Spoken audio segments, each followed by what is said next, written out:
एक कहावत है कि चोरी भी और सीना जोरी भी। नमस्कार, आप देख रहे हैं दी कंटाप, मैं हूं प्रफुल्ल। कंगना रनौत ने चैलेंज दिया है कि उनके सवाल का अगर जवाब आप दे देंगे तो वो पद्मश्री अवार्ड वापस कर देंगे, पद्मश्री अवार्ड स्वीकार नहीं करेंगी, क्योंकि उन्होंने जो कहा है वो सत्य है। यानी उन्होंने झूठ भी बोला है तो वो झूठ सच है और उसको आप नकार नहीं सकते हैं। ये कंगना रनौत का बयान है। कंगना रनौत ने कहा कि 1947 में कौन सा युद्ध हुआ था मुझे नहीं मालूम है। यानी 1947 में तो सिर्फ खो खो हुआ था, गुल्ली डंडा खेला गया था, क्रिकेट मैच खेले गए थे। 1947 में कोई युद्ध ही नहीं हुआ था। अगर कंगना की बात करें तो कंगना के अनुसार युद्ध इसलिए भी नहीं हुआ था क्योंकि अंग्रेजों ने हिंदुस्तानियों को मौत के घाट नहीं उतारा। शायद कंगना यह भी समझती हो कि उस समय पंडित जवाहरलाल नेहरू को अंग्रेजों ने क्यों नहीं फांसी दिया। शायद यह समझ गई हो कि उस समय अंग्रेजों ने महात्मा गांधी को जैसे नथुराम गोडसे ने मारा था उस तरीके से मार क्यों नहीं दिया। या शायद यह समझ गई होंगी कि सरदार वल्लभ भाई पटेल अंग्रेजों के चंगुल से जिंदा कैसे बच गए। या शायद यह समझ गई होंगी कि मौलाना आजाद अंग्रेजों के चंगुल से जिंदा कैसे बच गए।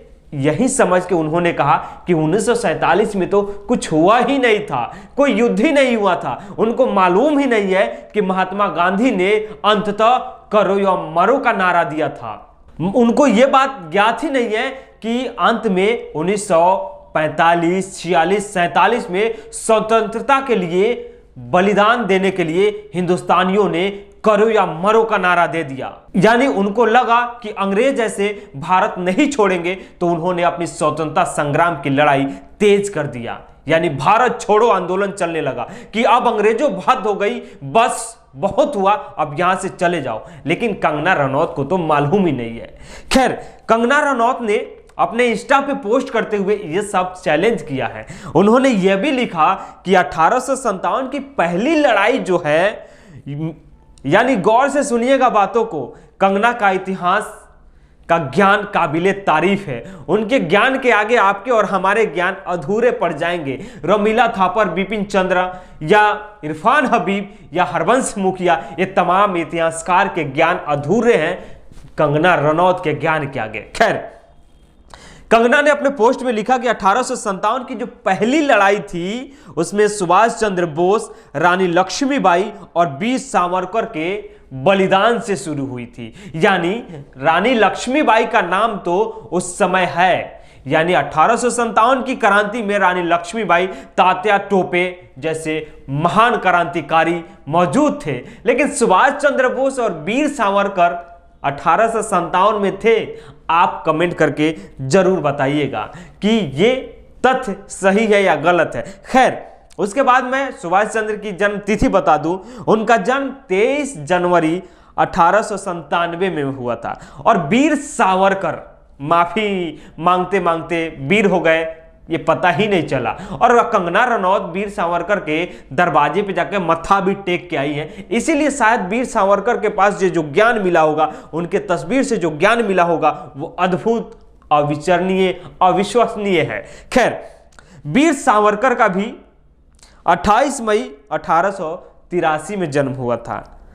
अब सोचिए कि ये लोग 1857 की लड़ाई में अपना बलिदान देते हैं। कंगना रनौत ने यह भी कहा कि सुभाष चंद्र बोस का समर्थन गांधी जी ने क्यों नहीं किया। उसके बाद यह भी लिखती हैं कि आखिर क्यों बंटवारे की रेखा एक अंग्रेज द्वारा खींच दी गई, लेकिन उनको कौन बताए कि आप ही के तो सावरकर, आप ही के तो डीवी गोलवलकर, आप ही के तो ही हिंदुत्व के एजेंडाधारियों ने दो राष्ट्र की बात की थी। उन्होंने कहा था कि भारत एक राष्ट्र तो है ही नहीं, ये दो राष्ट्र है और यहाँ पे हिंदू और मुसलमान एक साथ नहीं रह सकते। ये उन्हीं के तो वैचारिक लोगों ने कहा था, उन्हीं के तो परम पूज्य और वीर सावरकर, डीवी गोलवलकर ने कहा था। ये सब उनका ही कहना है, ये कंगना रनौत को कौन बताए। खैर, कंगना रनौत ने 2014 में देश को आजादी दिलवा दिया। जहां बात सुनकर बिपिन चंद्र, राम शरण शर्मा, रोमिला थापर, इरफान हबीब या हरवंश मुखिया या सुमित महाजन यही सोच रहे होंगे कि महाराज हमसे क्या गलती हो गई थी, हमसे क्या चूक हो गई थी कि हमने इतिहास में इतनी बड़ी कमजोरी, इतनी बड़ी गलती कर दी और भारत को स्वतंत्रता 1947 में दिला दिया।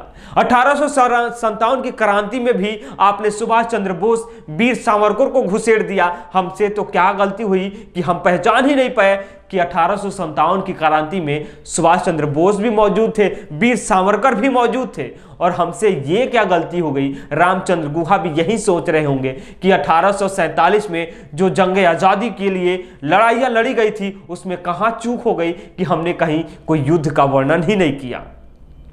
कंगना रनौत का ज्ञान तो काबिले तारीफ है, लेकिन उससे भी ज्यादा काबिले तारीफ और माथा पीटने वाली बात यह भी है कि उनके सामने बैठी एंकराइन को भी यह बात समझनी चाहिए थी कि कंगना रनौत क्या बोल रही है, या उनके सामने जो भांड बैठा हुआ था, एक भीड़ जो बैठा हुआ था सूट बूट टाई लगाए हुए, ज्ञानियों का, फिलोसफरों का, इतिहासकारों का और भारत के नए जो जगाने वालों का, वो भी तालियां पीटने लगे। उनके तालियापन पे आप मत्था पीटिएगा, उनके मूर्खता को देखकर आप चुल्लू भर पानी तलाशिए और डुबकी लगा लीजिए, क्योंकि ये वो लोग हैं जिनको मालूम ही नहीं है कि कंगना रनौत ने क्या बोला था।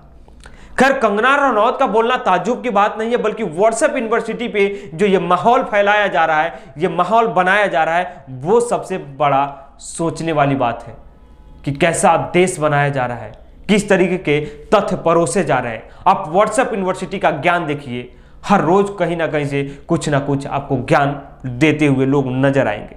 खैर, कंगना रनौत ने चैलेंज किया है और हम उम्मीद करते हैं कि कंगना रनौत अपना पद्मश्री अवार्ड वापस करेंगी, या देशद्रोह का जो मुकदमा दायर हुआ है उन पे पुलिस कार्रवाई जरूर करेगी और उनको देशद्रोही तो साबित किया ही जाएगा, क्योंकि उन्होंने स्वतंत्रता सेनानियों का अपमान किया है। हमारे स्वतंत्रता के लिए जो लड़ाई लड़ी गई थी उसका अपमान किया है। गांधी, भगत सिंह, सुखदेव, चंद्रशेखर आजाद, सुभाष चंद्र बोस, डॉक्टर अंबेडकर का भी अपमान किया है। तो इस अपमान का बदला आप उनको मार के काट के तो नहीं ले सकते हैं, लेकिन हाँ, संवैधानिक तरीके से जरूर लिया जा सकता है। उनको देशद्रोही का मुकदमा ठोक दिया जाए, क्योंकि अगर कोई विशेष समुदाय से होता, कोई मुसलमान होता, कोई दाढ़ी टोपी वाला इंसान होता, तो अब तक यूएपीए जैसे एनएसए और 121 यानी देशद्रोह का मुकदमा तो दायर कर ही दिया गया होता। खैर, देखते हैं कि कंगना के खिलाफ क्या कार्रवाई होता है, क्योंकि कंगना मस्त है, अपनी फिल्म के प्रमोशन में अपनी बहन के साथ एकदम जबरदस्त डांस कर रही हैं, क्योंकि उनको फर्क ही नहीं पड़ा कि वो क्या बोली है, और पड़ेगा ही क्यों, क्योंकि देश में ऐसे बयानबाजों का तो भरमार है, ऐसे बयानबाज करने वालों को समर्थन जो प्राप्त है। खैर, अगर अभी तक आप हमारे चैनल को देख रहे हैं, अगर अभी तक सब्सक्राइब नहीं किए तो सब्सक्राइब कीजिए, यूट्यूब पे बेल आइकन दबाइए, अगर फेसबुक पे देख रहे हैं तो फॉलो जरूर कीजिएगा।